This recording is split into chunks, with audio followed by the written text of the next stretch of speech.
Hello everyone, welcome to my channel. I hope you all are fine. I am Mahima Dabas और मैं पढ़ाऊँगी आपको class 10th political science. हम अपने chapters को CBSE के रैशनलाइज सिलेबस के अकॉर्डिंगली ही करेंगे। So today we are going to start with the first chapter, power sharing.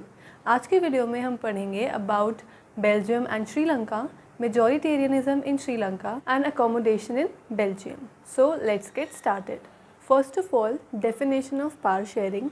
Power sharing is a policy agreed between political parties or within a coalition for decision making and political actions.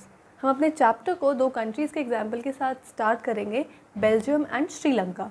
Belgium एक छोटी सी country है Europe में। Area में ये हरियाणा से भी छोटी है। इसके बॉर्डर्स हैं with France, the Netherlands, Germany and Luxembourg.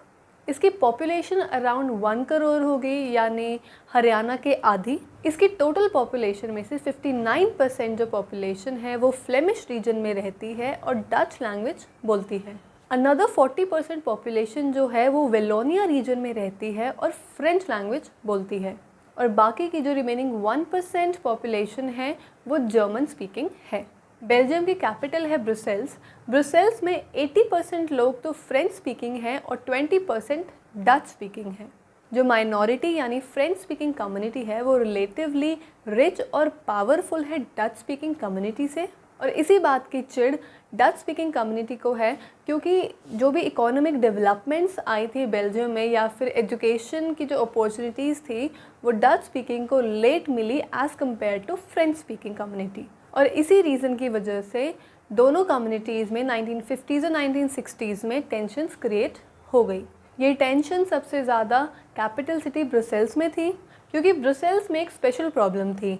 French community जो कि कंट्री में माइनॉरिटी थी वो ब्रुसेल्स में मतलब कैपिटल सिटी में वो मेजॉरिटी थी, और डच स्पीकिंग जो पूरी कंट्री में मेजॉरिटी में थी वो कैपिटल सिटी में माइनॉरिटी थी। अब इस सिचुएशन को हम कंपेयर करेंगे एक दूसरी कंट्री के साथ। तमिलनाडु से कुछ किलोमीटर दूर साउथ में एक आइलैंड नेशन है श्रीलंका। इसकी पॉपुलेशन अराउंड 2 करोड़ है, मतलब हरियाणा के लगभग बिल्कुल सेम। श्रीलंका की पॉपुलेशन भी बहुत डाइवर्स है और यहाँ पे 2 मेजर सोशल ग्रुप्स थे। टोटल पॉपुलेशन में से 74% सिन्हाला स्पीकर्स हैं और 18% तमिल स्पीकर्स हैं। तमिल स्पीकर्स में भी 2 सब ग्रुप्स हैं। फर्स्ट है श्रीलंकन तमिल्स जो कि वहाँ पे 13% हैं। ये वो लोग हैं जो वहाँ के नेटिव्स हैं, यानी लोकल लोग हैं वहाँ के। दूसरे हैं इंडियन तमिल्स जिनके दादा परदादा कॉलोनियल टाइम में ब्रिटिश इंडिया से Sri Lanka as a plantation workers आए थे। श्रीलंकन तमिल्स जो हैं वो ज़्यादातर नॉर्थ और ईस्ट में है श्रीलंका के। ज़्यादातर जो सिन्हाला स्पीकिंग कम्युनिटी है वो बुद्धिस्ट है और तमिल्स जो हैं वो हिंदूज़ और मुस्लिम्स हैं। और अबाउट 7% लोग क्रिश्चियंस हैं जो कि दोनों ही कम्युनिटीज़ यानी सिन्हाला स्पीकिंग और तमिल स्पीकिंग से बिलोंग करते हैं। Just imagine what could happen in situations like this. Belgium में डच स्पीकिंग कम्युनिटी मेजॉरिटी में है और वो चाहे तो फ्रेंच स्पीकिंग और जर्मन स्पीकिंग पे बहुत ही आसानी से अपनी विल इम्पोज कर सकती है, लेकिन इससे दोनों कंट्रीज़ के बीच में लड़ाइयाँ होंगी, कन्फ्लिक्ट बढ़ता जाएगा और कंट्री का बहुत ही ज़्यादा मेसी पार्टीशन हो जाएगा, क्योंकि दोनों ही साइड कंट्रोल क्लेम करेंगे ओवर द ब्रुसेल्स। और श्रीलंका में सिन्हाला कम्युनिटी के पास बहुत ही बड़ी मेजॉरिटी का एडवांटेज है। वो बिल्कुल ही आसानी से पूरी कंट्री पे अपना कंट्रोल क्लेम कर सकती है। So now let us look दोनों कंट्रीज़ में क्या हुआ था। First is majoritarianism in Sri Lanka. Majoritarianism का मतलब होता है कि जो मेजॉरिटी कम्युनिटी है वो अपनी विल पूरी कंट्री पे आसानी से इम्पोज कर सकती है और जो माइनॉरिटी कम्युनिटी है उनके विशेस को इग्नोर कर सकती है। 1948 में श्रीलंका एक इंडिपेंडेंट कंट्री एमर्ज हुआ। जैसे कि हमें पता है कि सिन्हाला कम्युनिटी वहाँ पे मेजॉरिटी में थी, इसी वजह से गवर्नमेंट को भी वही डोमिनेट करती थी और इसी वजह से एक डेमोक्रेटिकली इलेक्टेड गवर्नमेंट ने मेजॉरिटेरियनिज्म को अडॉप्ट कर लिया सिन्हाला सुप्रीमेसी दिखाने के लिए। 1956 में एक एक्ट पास हुआ जिसमें सिन्हाला को श्रीलंका की ऑफिशियल लैंग्वेज बना दिया गया। गवर्नमेंट बहुत सारी ऐसी पॉलिसीज़ लाई जो कि सिन्हाला कम्युनिटी को फेवर करती थी, जैसे कि job opportunities, education facilities etcetera. जो नया कॉन्स्टिट्यूशन था श्रीलंका का उसमें कहा गया था कि सबको बुद्धिज़्म को प्रोटेक्ट करना है प्लस प्रमोट करना है। और इन सब चीज़ों की वजह से जो श्रीलंकन तमिल्स थे वो लेफ़्ट आउट फील करने लगे। उनको लग रहा था कि उनकी सुनने वाला इस देश में कोई भी नहीं है। सिन्हाला कम्युनिटी सिर्फ़ और सिर्फ अपनी कम्युनिटी के लिए सब कुछ कर रही है। उनको लगता था कि जो गवर्नमेंट है उनको उनके कल्चर से, उनकी लैंग्वेज से बिल्कुल कोई फ़र्क नहीं पड़ता, उनको सिर्फ अपने आप से मतलब है। उनको ये फ़ील हो रहा था कि जो कॉन्स्टिट्यूशन है और गवर्नमेंट है वो उनको इक्वल राइट्स नहीं दे रहे हैं और उनके साथ डिस्क्रिमिनेशन हो रहा है। एज अ रिज़ल्ट धीरे धीरे सिन्हाला और तमिल कम्युनिटी के बीच के जो रिलेशंस थे वो बिल्कुल ख़राब हो गए।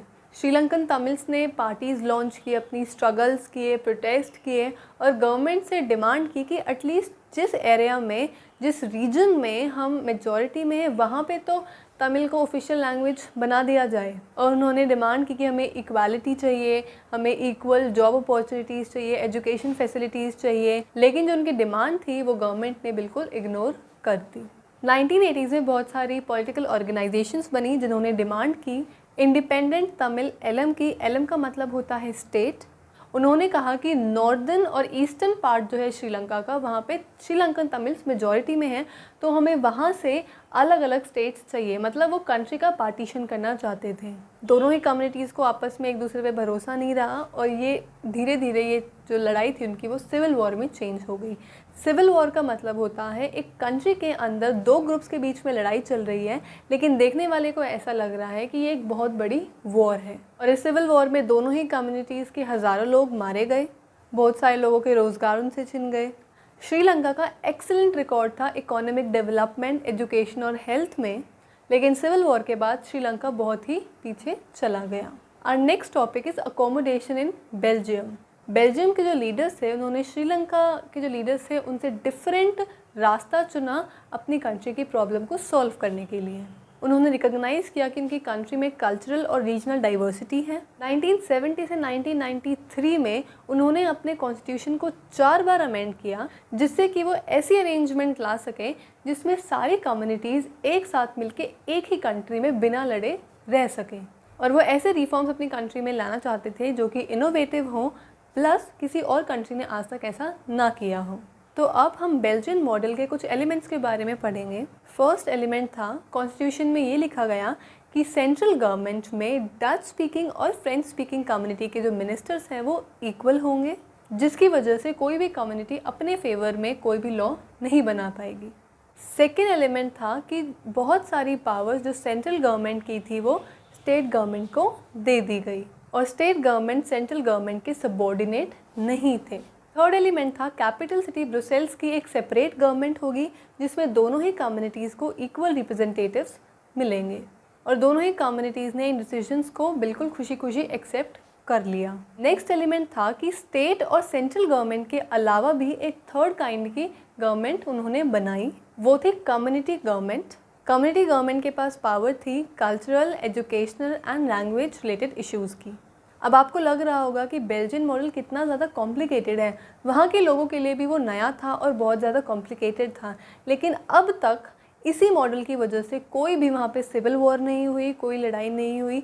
सारी की सारी कंट्रीज़ बिल्कुल शांति से और प्यार से एक साथ वहाँ पे रह रही हैं। और जब बहुत सारी यूरोपियन कंट्रीज़ ने डिसीजन लिया एक साथ आके यूरोपियन यूनियन बनाने का, उन्होंने ब्रुसेल्स को अपना हेडक्वार्टर्स चूज़ किया। सो हमने अब इन दोनों कंट्रीज़ के एग्जाम्पल से क्या सीखा? दोनों ही कंट्रीज़ डेमोक्रेसी हैं, लेकिन दोनों ने पावर शेयरिंग के कंसेप्ट को डिफरेंटली डील किया।